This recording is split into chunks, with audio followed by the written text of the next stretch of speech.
Hello and welcome to the brand new NWC segment. This segment is pro wrestling news, the NWC news. As you can see, I've got a blazer on, I've got some glasses on to make myself look a little bit smarter. And yeah, this is the co-presenter paper. So let's get started, guys. This news is going to cover everything that's happened in the wrestling industry, news that I've thought that has been interesting and fun to hear. So yeah, let's get started and let's get into it. The first is The Undertaker retires. Now, I don't know if this is going to be forever that Undertaker's retired, but he's announced his retirement on the show that was on the network. This guy's been wrestling for longer than I've been alive. I don't remember a time when I've not been in WWE. And yeah, he's literally been the staple of WWE for all these years. It's weird to see that he's retired and not to think there's not going to be an Undertaker back. It's also weird to think that WrestleMania next year is not going to have an Undertaker match, which is weird as well. Even Survivor Series isn't going to have an Undertaker match, so who knows, he might come back. Next year he'll probably be in the Hall of Fame for WrestleMania, so he'll probably be back for that.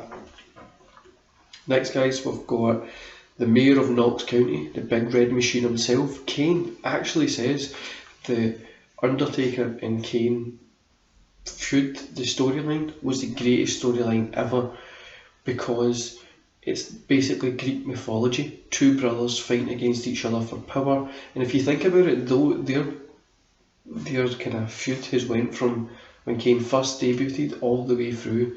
You've got the Buried Alive match, like seen Undertaker come back as a dead man in 2003 Survivor Series. WrestleMania 20 he came back 2004, but 2003 he was buried alive in Survivor Series. You've got the Inferno matches, when he first debuted in the Hell in a Cell, but the Hell in a Cell match was in 2010, I think it was, or 11. So it's a whole long feud, which is always dominating for power, which I really did enjoy. Secondly, guys, so these next two stories are a little bit more hard to touch on, if that makes sense. So the reason they're more hard to touch on is it talks about kind of issues that are going on in wrestling just now, so we'll just get into it. First of all is Joey Ryan deletes his Twitter, also Bar Wrestling's Twitter. There's been rumblings as well that Bar Wrestling's now out of business. They're not going to be trading anymore, they're not going to be doing any more shows, but their Facebook and Instagram is still up and running from when I've checked this. I'm not sure just now, but yeah, it looks like it's still up and running. Joey Ryan issued an apology for what he done, saying that he lived a rock star lifestyle, he travelled the world because he had the viral kind of videos, and that's why it gave him the opportunity to do that. I'm not really sure how that is an excuse, but that's what he says. Joey Janela he actually came out and said he said that Ryan's a lying sack of shit. Joey Janela used to be friends with Joey Ryan, and he says everything that's coming out is 100% true. All the allegations are going to be 100% true, and there's going to be more to come out as well. So I think that's going to be an unfolding event coming over the next couple of weeks, in the next maybe a month or so. But yeah, I think it's weird. He's trying to come up with excuses to kind of say why he was able to do it. But yeah, let's see how that plays out, and I'll leave it up to you as well, guys.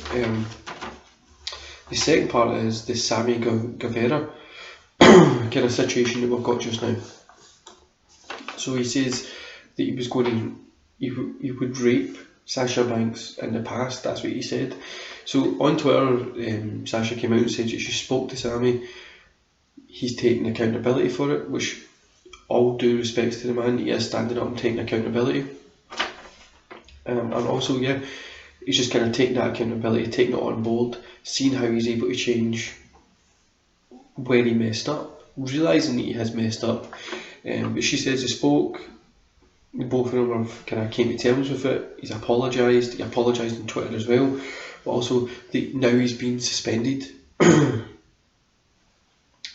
AEW. So he's been suspended without pay. The pay is going to a charity, I think it is. And yeah, I think it's like, how do you handle it? Because he says that it is kind of a suspendable offence, but AEW wasn't around when he said it, and it's how they would handle it. I think they're handling it correctly, especially in today's world. But yeah, it's probably the only way you're going to be able to handle that, to be honest with you. So what a week of news so far, guys. It has really been an interesting week within wrestling so far, and with all the allegations coming out, it's pretty much a who's next on the allegation scale. One thing that I want to say is none of this is ever condoned by anybody here, or myself at the NWC, or any other channels or businesses that I'm involved in. These sexual allegations and these comments are not condoned by, and shouldn't be condoned. And I think that's the best thing the AEW is doing, is coming out and making people aware that they're not condoning this, especially in 2020. Anyway, guys, if you let me know, this is the news finished. It's a brand new segment. If you let me know how the segment has went, and if you've enjoyed it, and if you want me to keep it up, I'm going to try and keep these news stories maybe once or twice a week, maybe a Wednesday and a Friday, but we'll see how things kind of add up throughout the week. But yeah, I hope you enjoyed this segment. Let me know how it goes, and don't forget to subscribe and like this video, and my links are in the description to get me on Twitter and Instagram. Enjoy the rest of your day, guys.